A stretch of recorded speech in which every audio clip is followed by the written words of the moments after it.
Gimana bisa jadi perempuan hebat semacam ini? Amalnya apa? Sekarang kita masuk pada amal ibadahnya.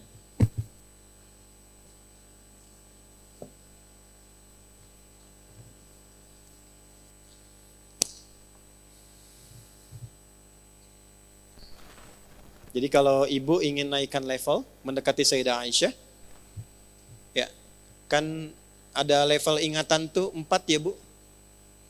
Ya, 1, cepat ingat, lama lupa. Oke? 2, lambat ingat, lambat lupa. 3, lambat ingat, cepat lupa. Baik, ini yang parah nih. Ya, ini yang parah. Yuk kita ulangi dulu. 1, cepat ingat, lambat lupa. 2, cepat ingat, lambat lupa. 3, cepat ingat, cepat lupa. Nah, ini yang repot ini. Yang keempat, lambat ingat, cepat. Saya udah nerangin 2 jam. Paham Ibu? Tidak. Ya. Begitu mau ditutup, paham. Keluar, lupa. Baik. Sayyidah Aisyah ini level nomor 5. Cepat ingat, sulit lupa. Cepat ingat, sulit. Jadi bukan mau ingat, mau lupa susah. Mau lupa susah. Biasanya kan yang begitu utang ya. Ya kan? Ya. Ini yang kelima, cepat ingat, sulit lupa. Amalannya apa? Yuk kita bagi 2 saja. 1, sholatnya. Amalan sholatnya. Itulah sebabnya kenapa tadi saya sebutkan di awal tentang saudara beliau Abdurrahman ini.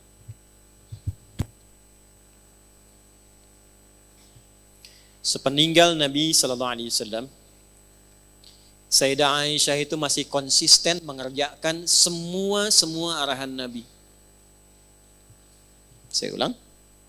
Sayyidah Aisyah radhiyallahu taala anha, sepeninggal Nabi SAW, suami beliau tercinta, itu masih konsisten mengerjakan semua arahan Nabi, termasuk dalam ibadah ritualnya. Saya gambarkan ya Bu ya. Duhanya dalam satu hadis. Jadi saya nggak bicara tentang tahajudnya karena levelnya terlampau tinggi, duhanya dulu aja. Artinya Sayyidah Aisyah bukan hanya menjaga sholat fardu, tapi sholat sunnah. Jadi kalau level ibu ingin naik, kecerdasannya meningkat, anak juga ingin meningkat, maka tingkatkan sholatnya. Saya ulang ya, tingkatkan apa? Sholatnya. Nah, meningkatkan sifat ibadah ritual itu salah satu bagian dari amalan takwa namanya. Amalan apa? Takwa. Ini saya urutkan supaya mudah dipahami. Takwa itu adalah kondisi terdekat dengan Allah. Ya, kondisi terdekat dengan Allah. Jalannya dibangun lewat ibadah. Untuk mencapai takwa itu lewatnya ibadah.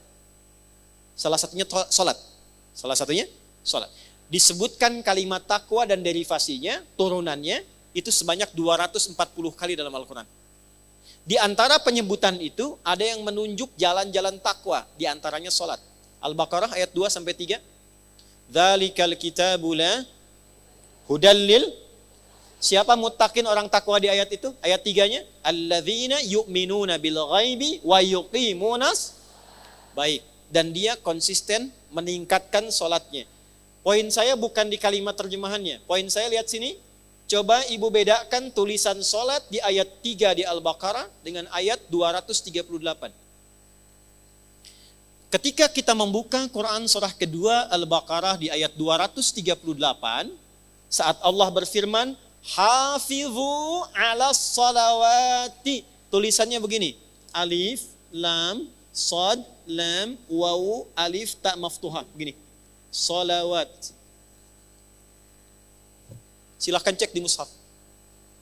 Tapi ketika Allah berfirman di Al-Baqarah ayat 3, Alladzina yu'minuna bil ghaibi wa yuqimunas shalah. Perhatikan. Tulisannya begini, lihat mushafnya terjemahan kalau tidak percaya. Alif, lam, sad, lam, waw, fathah tegak begini, tak marbutah. Silakan cek. Apa bedanya?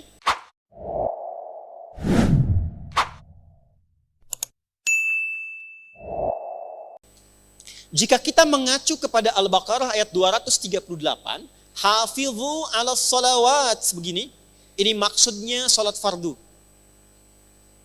Salat wajib. Ada berapa jumlahnya? 5 waktu.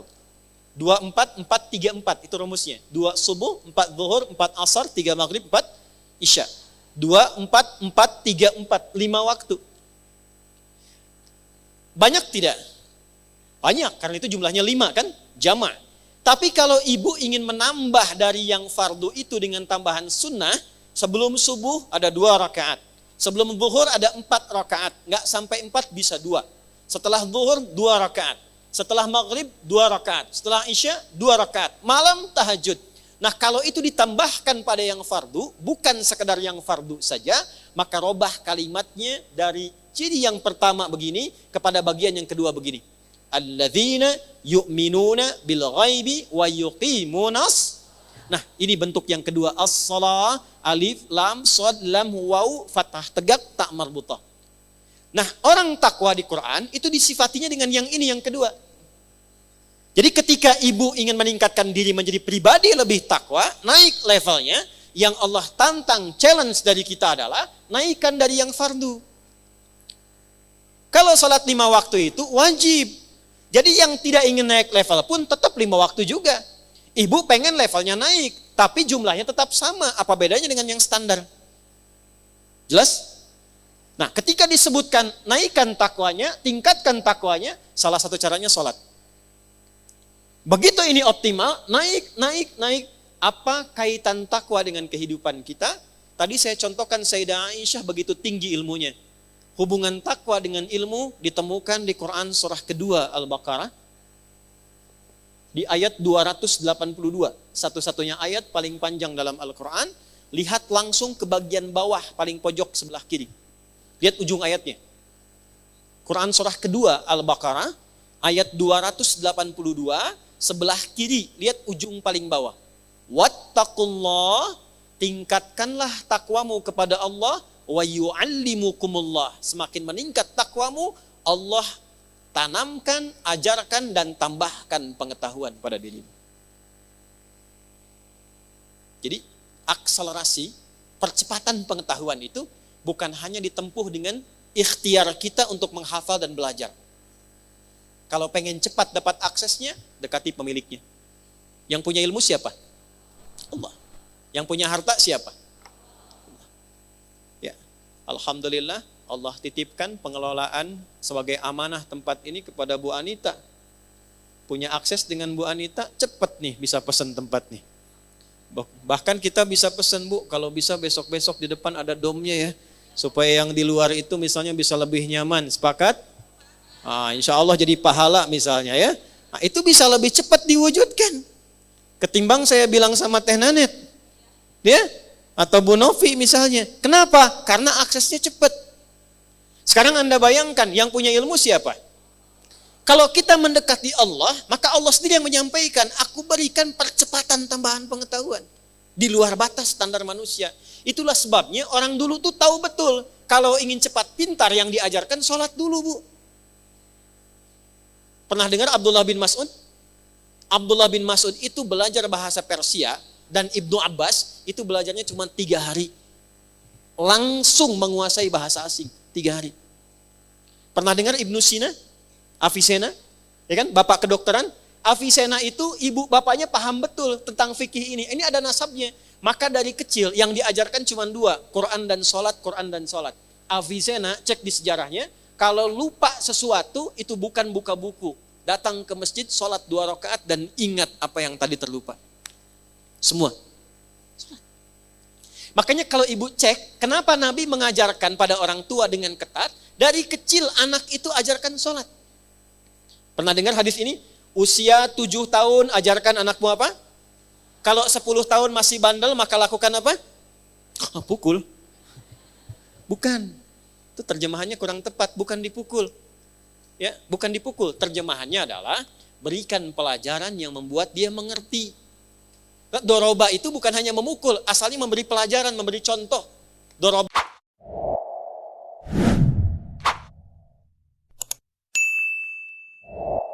Wallahu mathala, Allah ngasih contoh. Di Arab itu ngasih contoh kebiasaannya mukul dengan halus. Di kita tidak harus mukul, uang jajan tahan. Itu bisa begitu. Nah, kenapa dari kecil itu sholat yang ditekankan? Dua tujuannya, supaya anak jadi baik. Yang kedua, dekat dengan Allah, kepintarannya meningkat. Tapi orang tua sekarang saya perhatikan luar biasa advance. Ya, anak TK-nya sudah manasik gitu. Ya, Nabi tekankan sholat, ini sudah manasik, ya, level kelima tuh. Ini kan level 2. Jelas ya? Wattaqullaha wa yu'allimukumullah. Sekarang lihat cara sholatnya Sayyidah Aisyah saat duha. Duha itu sholat fardu atau sholat sunnah? Perhatikan kesaksian dari keponakan beliau. Aku ke rumah bibiku dan menyaksikan bibiku sedang sholat duha. Dalam satu riwayat membaca surat Tur, surah ke-52. Ketika sampai pada bacaan tasbih, beliau bertasbih dan menangis dalam tasbihnya. Perhatikan baik-baik ya. Semua biografi, cerita tentang orang-orang hebat di masa lalu, selalu memberikan kita informasi, tidak pernah mereka membaca apapun kecuali paham apa yang dibaca itu. Minimal tahu artinya, Bu. Nih ya, saya tuliskan. Saking paham dan mengerti tentang ayatnya, saya lihat bibi saya itu bukan sekedar baca diulang sampai menangis. Sesegukan kalau bahasa kita itu, saking merasakan dalamnya ayat itu untuknya. Karena lama, ini baru satu ayat, karena lama baca itu, saya putuskan saya ke pasar dulu untuk beli sesuatu. Begitu saya kembali, saya lihat bibi saya masih baca ayat itu dan masih nangis seperti tadi. Ibu kesini, lihat teman ibu sedang sholat, baca Al-Ikhlas, saking ikhlasnya nangis misalnya. Ya. Baru nyebut Allahus Samad, ingat semua masalah misal. Ya. Nanti ada sanadnya, Bu. Al-Ikhlas itu ada sanadnya, nanti saya cerita di akhir ya, tolong diingatkan. Misalnya begitu Allahus Samad diulang-ulang, sudah 5 menit belum selesai. Ibu putuskan saya ke Kosambi dulu aja deh, ntar kesini lagi. Begitu kesini lagi masih di ayat yang sama, masih nangis dan itu yang dikerjakan sholat sunnah. Itulah Sayyidah Aisyah.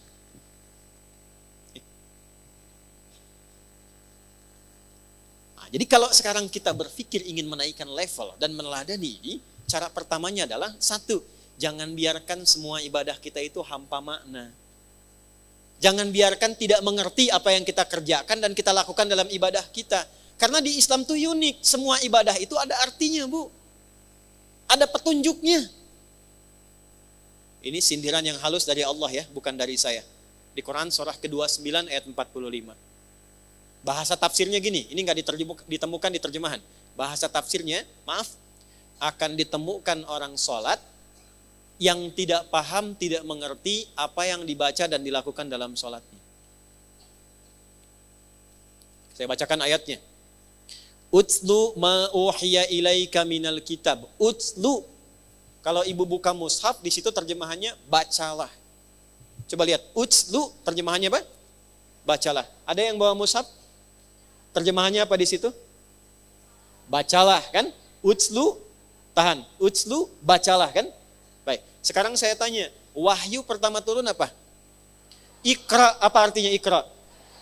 Kalau sama-sama terjemahannya, kenapa kalimatnya beda? Satu utslu, kedua Iqra.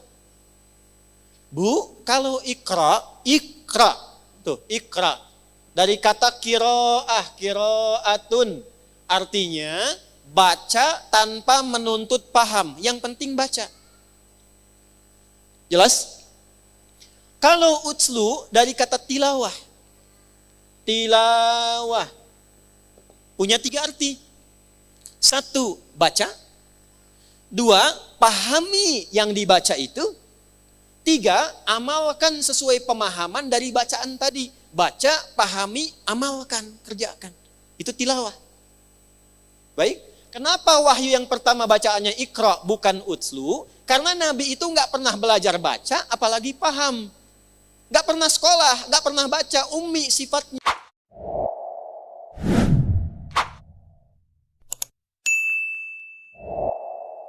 ummi. Ya, seperti dilahirkan oleh ibu. Ummi itu maksudnya seperti yang baru dilahirkan oleh ibunya. Ada nggak anak yang baru lahir langsung bisa baca? Ya, begitu lahir, ini Budi, ini Ibu Budi. Nggak ada. Ya. Orang lahir itu nggak bisa baca, nggak paham pengetahuan. Nabi itu sifatnya ummi. Maksudnya, kayaumi wiladati ummihi. Seperti hari dilahirkan ibunya, nggak bisa baca, nggak pernah sekolah, nggak punya guru. Jadi bagaimana bisa paham? Baca saja nggak bisa. Maka turunlah kalimatnya, Iqra bukan utslu. Iqra, Muhammad baca. Jawabnya apa? Ma'ana biqari, saya nggak bisa baca. Kalau ayatnya turun utslu, salah ayatnya. Karena memerintahkan paham. Baca aja nggak bisa, apalagi paham. Jelas? Tapi setelah ayat turun, diajarkan sholat, dibimbing malaikat Jibril. Turun perintahnya, Muhammad jangan sekedar dengar bacaan Jibril. Belajar, pahami dari Jibril. Amalkan dari pemahaman itu. Baca Quran dengan artinya sampai paham, itu tilawah namanya. Makanya saat ada orang baca Quran, tapi tidak ada penerjemah, disebutnya qori kan? Qori karena dia cuma qiraah. Tapi ketika di sampingnya ada yang menerjemahkan bacaan itu, siapa namanya? Sari tilawah. Karena yang pertama menerjemahkan tilawah itu Ibu Sari. Karena itu disebut Sari tilawah. Kalau yang menerjemahkan Adi, maka Adi tilawah. Ya. Jadi sebetulnya namanya tilawah saja, tidak ada sarinya. Ya, Sari itu bahasa kita karena yang pertama terjemah Ibu Sari. Sekarang lihat, balik ke Sayyidah Aisyah tadi. Sayyidah Aisyah, paham tidak beliau apa yang dibaca? Mengerti tidak? Kenapa? Karena paham ayatnya. Perhatikan, utslu ma uhya ilaika minal kitab. Muhammad, sebelum tunaikan sholat, baca dulu. Pahami dulu ketentuan dalam sholat. Pahami dulu yang mau engkau baca dalam sholat. Wa aqimis sholat, setelah paham, baru kerjakan sholat. Itu yang menjadikan sholat kita itu jarang khusyuk. Itu yang menjadikan orang-orang yang sholat itu jarang khusyuk. Karena nggak ngerti yang dibaca. Coba jujur ya, saya tanya nih. Ibu ribuan kali ruku dan sujud. Paham nggak yang dibaca dalam ruku? Ngerti nggak yang dibaca dalam sujud? Nah itu yang menjadikan ketika sholat, setan itu begitu leluasa menggoda. Ini dari Nabi ya, kisi-kisinya nih. Ada di Abu Daud. Ada setan khusus, catat nih. Setan khusus yang tugasnya menggoda orang sholat. Tadi kan kita sepakat kurikulum fikih kuburan ya. Tambahan satu lagi nanti kita belajar insya Allah fikih setan. Nah, belum pernah ada kan? Malaikat ada 10, setan jenisnya ada 9 yang pokok. Perhatikan, kalau tidak tahu setannya, kita tidak tahu di mana jebakannya. Karena selama ini ternyata yang menjebak bukan hanya Batman, tapi setan. Okay? Nah ada setan khusus menggoda orang sholat. Tahu namanya siapa? Namanya Khanzab. Tugasnya dimulai kapan? Saat kita mulai bertakbir. Jadi gini kondisinya nih. Sebelum takbir, Nabi yang mengatakan nih, riwayatnya sebelum takbir itu kita bisa fokus, siap-siap. Tapi begitu tangan diangkat dan lisan mengucapkan Allahu Akbar, fayaqulu syaitanu, maka Nabi mengatakan setan mulai bertugas. Uzkur kada, uzkur kada. Dia akan menampilkan kepada kita semua apa yang bisa diingat. Hatta la yash'ural musalli kama raka'atan yusalli, sehingga orang salat itu enggak fokus salatnya, bahkan dia bisa mengingat apa yang tidak ingin dia ingat, dan ada orang salat bahkan yang lupa berapa rakaat sedang menunaikan salatnya. Pernah terjadi? Allahu Akbar. Tadi saya lupa ya, status belum diupdate ya yang di Instagram. Ya Allah, tadi nyimpan sendal di mana? Jemuran belum diangkat. Itu semua. Baru takbir. Apa yang mencegah kita supaya bisa mengatasi godaan tadi? Salah satunya, perhatikan, lisan berkata, pikiran menerjemahkan, hati meresapi. Saya ulangi, lisan berkata, iqrarum bil lisan, pikiran menerjemahkan, tarjamatul aqli, hati meresapi, tasdiqum bil qalbi. Idealnya begini Bu, Allahu Akbar, tangan diangkat, buang urusan dunia ke belakang. Dunia jangan dibawa-bawa. Lisan mengucapkan, kenapa dunia jangan dibawa, apapun statusnya. Punya kedudukan, punya harta, punya ilmu, sudah. Sekarang saat sholat kamu hamba, yang mungkin wafat dalam sholatmu itu.